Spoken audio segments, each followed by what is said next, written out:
ThaBoxingvoice.com over here with multi-division world champion Mikey Garcia over here in New York City. You've had a lot of luck in New York City. Great performances against Salido. You've never seen anybody beat Salido like that before. He's a tough dude. You see him come back last year after your layoff against Rojas. Dominant performance. How do you feel about fighting in New York City? I mean, it's not your hometown. You're from out west, but do you like the energy over here? Look, I do enjoy coming out here to New York. Fans are great. They've shown a lot of love and appreciation for me. And you know, what I do love about it is that they're real boxing fans. What I consider a real boxing fan, they come early, they love the fights, they love the show, they support everybody. So that to me speaks a lot, and we're excited to be back. Now, this is a big fight that you're in. Are there anything from a training perspective that you changed, that you did different from camps before, being that you did move up in weight? Well, the main difference was the weight. We actually were able to eat more bigger portions than times before.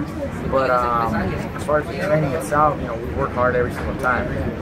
We never take a fighter lightly, so we make sure that we're got great sparring, got great running, great training, 10 weeks of camp. I'm in the best shape.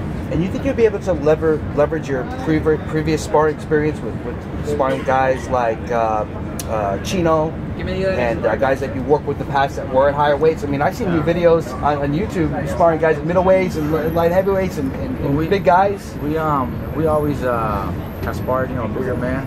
So this time around, we did get some middleweights and some super welterweights to get in sparring with me. And I have sparred, heavier guys in the past. Like you said, Chino Maidana. So that's nothing new to me. I'm expecting a tough, big, strong guy in Adrien Broner on Saturday night. So I have to be ready, and that's why we got the sparring that we did.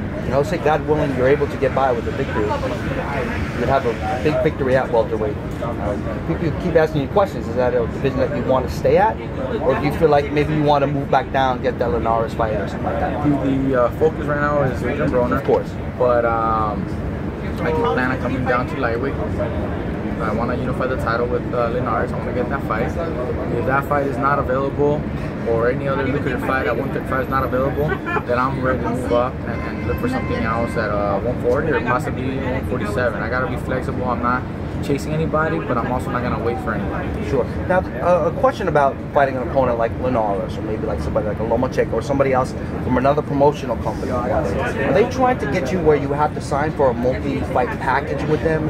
Is that something that's tying things up, perhaps? We try to already get something to Golden Boy for Linares, and that wasn't the reason why it didn't happen. But that's always something that they obviously want, like an option to extend, and promote a few fights. But I think we can get these fights, and if it makes sense to extend, the opportunity to another fight or 2 fights with that promotional company, I'm willing to do something like that if it makes sense for me, if it's the right decision. But as it is right now, we have options, and like I said, I'm not going to just sit around and chase or wait for anybody. I got to be able to move my career forward, and that's why I love where I'm at, because I can move, I can guide my career, I have options, and I can dictate where I want to go. Last thing, I mean, don't you think that's a little unfair for somebody like, a boxer to get, in order to get a fight, you have to sign with a company that have multiple options, and you can't work on a per-fight basis? You're a boxer, you put your life on the line. You should have the flexibility to be able to take fights one-off. That's why I'm still independent right now. But I could also wait for the mandatory first bid by the WBC to order the fight. But like I said, I have to wait, and sometimes I don't want to wait. Yeah. So if it makes sense to do a 2-fight deal with somebody, that's not a big problem. I just don't want to be committed to a long-term deal and then not have the fights available, the fights that I can choose on my own out here, and go to different networks, or go to different venues or promoters or whatnot. Right now where I'm at, I have options, and that's what I really enjoy. Last question. I don't like to talk about future fights when you have a huge fight this Saturday, but I'm dying to hear what you think about Triple G and Canelo. I think that's a great matchup, actually. 2 years ago, I would have said Triple G easy. But as of now, I think it's a very close fight. I think Canelo has improved a lot. He's also grown and grown in confidence. And I think he can box. He can box better than Triple G, and that might be the key victory for him. But at the same time, I wouldn't count out Triple G. I actually think Triple G is going to be the toughest fight for Canelo, and that's what we're going to see if Canelo really is, who people expect him to be. and Triple G has the power to, you know, put him down. It has the power to hurt him, and if Triple G lands the punch, that's his key to victory there. Also, you got to remember, Canelo's got a pretty good chin on him, right? They're both big guys. I mean, they can both hurt each other, you know, because Canelo's also a big, strong dude, and Triple G does get hit, so either one of them could land the right punch and end the fight. Now, just coming from a great fighter like yourself, I'm interested in hearing what things you've seen other great fighters like Triple G. Like, what do you think some of his strengths are? Is it his jab? I think it's a combination of a lot of things. Mainly his aggression, his power, you know, is there. You know, if he didn't have the power, he wouldn't be able to be so effective putting pressure. But he's effective because the power is just there, and you know, he can also take a punch. You know, and that's what has allowed him to have success in his fights.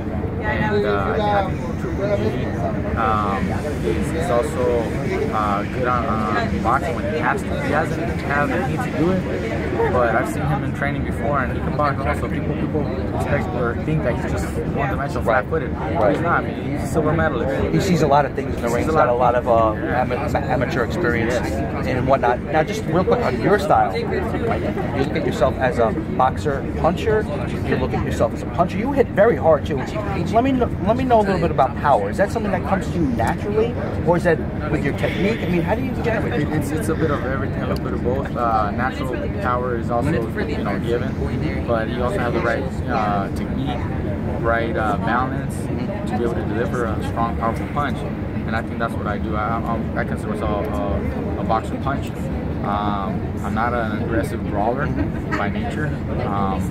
I'm more defensive oriented, but I do carry power, and it's also shown with footwork, right? Distance, range, timing, all that comes into effect to be able to deliver that one powerful punch. Listen, Mikey, we wish you best of luck on Saturday, and we hope to speak to you soon. Oh, thank you, appreciate it.